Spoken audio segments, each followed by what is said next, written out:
i naša vera po daru Božijem postaje mnogo snažnija i šira, mnogo bogatija od onog uverenja koje možemo zarobiti kroz materijalne dokaze. A evo danas, dakle, kada znamo da je blagosloveno tragati za Gospodom, da ispravno tražiti, da ispravno želeti da ga vidimo, da ga zagrlimo, da budemo zagrljeni njim, ali da ispravno to činiti na duhovni način, po evanđelju. Danas imamo mironosice žene koje su sve bile položene u istinsku i pravu veru. Veru koja znači poverenje u Boga. Ne uverenje u to da postoji neka viša sila tamo negdje daleko od nas, koja komanduje istoriju, upravlja našim životima. Nego poverenje u Boga koji je ljubav. Poverenje u to da, on sve vidi i sve zna. Ali nas iznad svega voli i hoće nas takve kakvi jesmo. Sa svešću da znamo kakvi jesmo i da znamo da imamo potrebu za njih, baš kao što ste činile mironosice. Nikada nije bilo jednostavno verovati u Gospoda, u Hrista. Ponekad je to bilo i opasno, kao što je bilo apostolska vremena za apostole, kao što je bilo u istoriji našeg naroda, kao što je to možda i danas negde, kao što je to možda i nekim od nas danas. Vera u Hrista ponekad znači ogromnu žrtvu,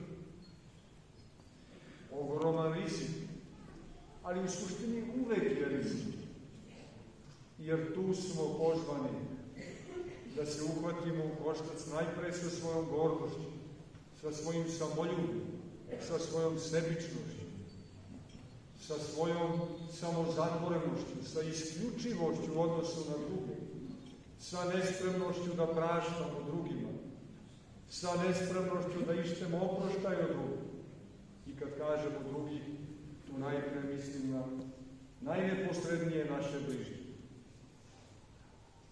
Da budemo spremni da tražimo oproštaj muž od žene, žena od muža.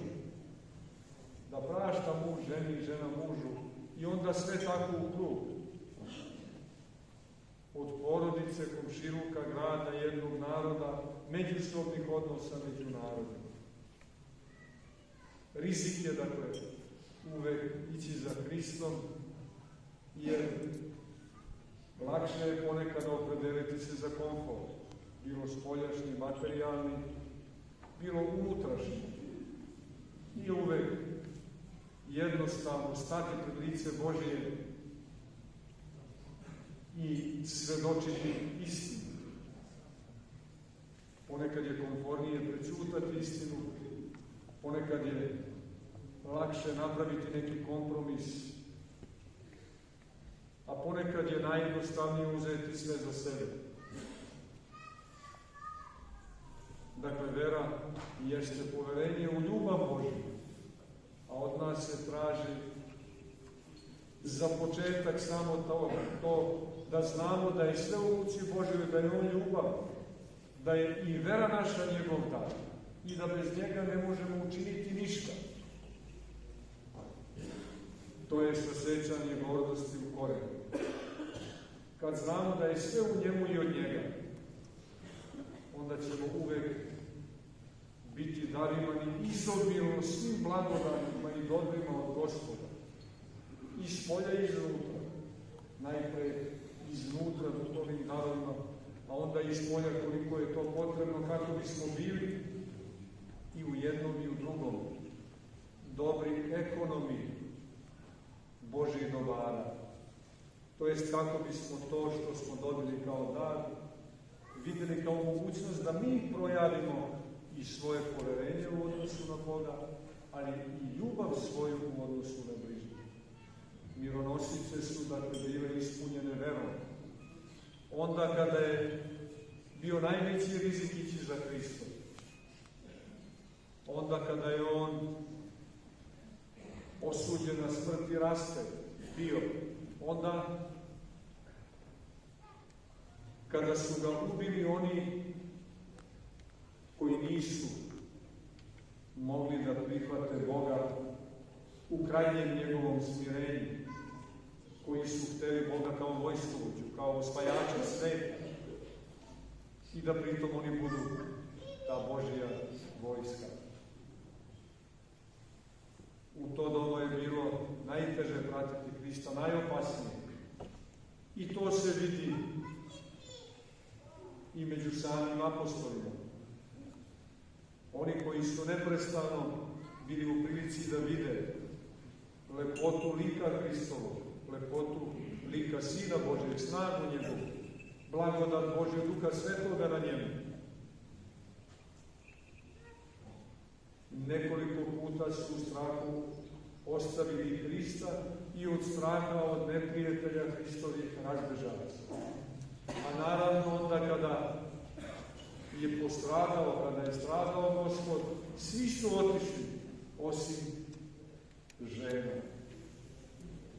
Te iste žene koje su gledale i u najdubljoj tuzi bile u podnožju krsta Hristovog, one su sada došle da vide pogrebenog Sina Božjeg, da ga pomažu uljem i zatekle prazan grob. I na grobu anđela koji sedi, koji je najlepše oslikan u manastiru Mileševi i koji im kaže: nije ovde, ne bojite se. To što je prazan grob, ne bojite se, nego idite i obavestite apostole o tome da je prazan grob. Nije ovde, ustade. I evo, mironosice su bile prvi svedoci praznog groba, to jest vaskrsenja Sina Božjeg i vaskrsenja svakoga od nas zajedno sa njim i u njemu. Prvi svedoci pobede nad smrću i prvi blagovesnici te tajne. Mironosice su prvi apostoli pre apostola. One su bile i apostole apostolima. Njih je Gospod odredio, žene koje su u to doba bile potpuno prezrene, ne samo na marginama društva, nego i vlasništvo svojih muževa, muškaraca. Gospod je podigao žene na nivo apostola, preapostola, da budu i apostoli samim apostolima, da one obaveste apostole da je Gospod ustao iz mrtvih. A to je učinio pre svega zbog toga što je kod njih postojala najdublja, najiskrenija, najpunija posvećenost Gospodu. Najdublja potreba za Gospodom. Tamo gde postoji, kada tragamo za Bogom, najdublja želja. Tamo gde je najveća glad za Hristom, nezavisno od toga ko smo bilo u crkvi, bilo u društvu, bilo u jednom narodu. Tamo gde postoji iskrena potreba za Bogom, Bog se javi. I onaj ko ima iskrenu, smirenu potrebu, molitvom i verom biva udostojen da mu se Gospod javi, i on sam, baš kao mironosice, ima iznutra tu spoznaju informaciju i sobom i svojim životom postaje apostol i blagovesnik tog događaja. Dakle, braćo i sestre, i mi kao mironosice danas sabrani u ovom hramu, sabrani smo na mestu gde se slavi i gde je prisutan raspeti i vaskrsli Hristos. I mi smo kao mironosice gladni i željni Boga, gladni i željni pravde, istine njegove, ljubavi njegove. A znamo opet da smo slabi i nemoćni, da smo grešni.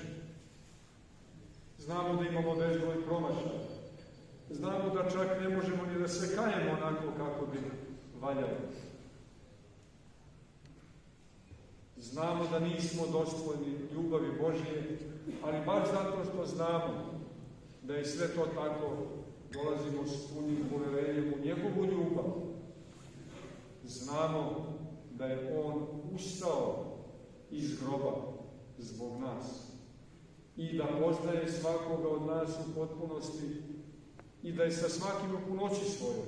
I zato se uzdamo uvek u njegovu ljubav i u njegovo milostiće. To znamo, to su znali i oni koji su zidali ovaj hram, koji smo danas osvetili i pokazali da smo narod Božji, da smo živi. Jer kao što je duša telu, tako je hram Božji jednom naselju, jednom selu, jednom gradu. I kao što je čovjek sastavljen i od duše i tela, i onda kad su duša i telo zajedno, jeste živi organizam, živo biće. Tako je jedno naselje koje ima hram, živo naselje, živo biće. I kao što kada nema duše, kada se razdvoji duša od tela, telo postaje mrtvo, tako bi i jedno naselje bez hrama bilo mrtvo. Ali mi znamo da jesmo živi hramom Božim i živi svojom verom, koja ne samo da nas je čuvala kroz istoriju, naša pravoslavna vera nas je u potpunosti oblikovala, gradila i izgradila, da imamo svoj poseban pečat, da imamo svoj poseban identitet, da smo svojom verom i svojim darovima prepoznati u buketu, u saznežju, u sazvučju svih naroda Božih, pod kapom nebeskom. I da samo onda, kada smo ukorenjeni u svojoj veri, kada smo svesni sebe, kada poštujemo sebe, kada volimo sebe i svoje, istinski, ne samo prepoznajemo vrednosti kod drugih, nego smo sposobni da poštujemo i da volimo druge narode i drugačije kulture. Sposobni smo i da ih poštujemo, da ih primamo i da bivamo obogaćivani njima, ali isto tako jesmo sposobni i njih da obogaćujemo. Sve to nam je dala pravoslavna vera i zato smo danas neizmjerno radosni što smo svetili ovaj hram koji je također na krstu kroz istoriju paljen, rušen, opet zidan i obnavljan i evo danas obnovljen, da bismo i mi dolazeći u njega obnavljali se, iz dana u dan obnavljali se Gospodom našim Hristom, znajući da je crkva Hristova stup i utvrđenje istine i da ni vrata adova joj ne mogu odoleti. Da makoliko neko ustajao na crkvu Hristovu i makoliko na izgled rušio je za trenutak, ona se iz pepela diže, jer ne zavisi samo od nas, od ljudi, nego pre svega od promista i blagodati Božje. Ja sam danas radostan što sam ovde sa vama blagodareći blagoslovu i ljubavi vašeg pastira, našega sabrata i saslužitelja u Gospodu, vladike Sergija, što sam sa vama, što smo mogli da služimo svetu liturgiju i znajte da je i moja, oprostite što kažem, tako u prvom licu jedine ljubav prema vama, blagodareći Gospodu i njegovoj blagodati, trajna i uvek tolika da ima dovoljno mesta za vas u mome skromnom i nedostojnom srcu, da ima uvek mesta da makar jedno siromašno, skromno, Gospode, pomiluj za vas, uvek mogu uputiti u nadi da i vi to isto činite i za moju malenkost, ali i za čitavu našu crkvu, za sav naš narod, da svi jedno budemo, da nezavisno od toga što smo različiti, nikada ne budemo suprotstavljeni jedni drugim, nego da u različitosti doprinosimo jedinstvu i bogatstvu snazi našeg naroda. U to ime i u znak sećanja na današnji dan doneli smo jednu ikonu Svetoga Save našega duhovnog oca, onoga koji nas jedanput za svagda odredio u istoriji naroda da budemo pravoslavni hrišćani, pravoslavni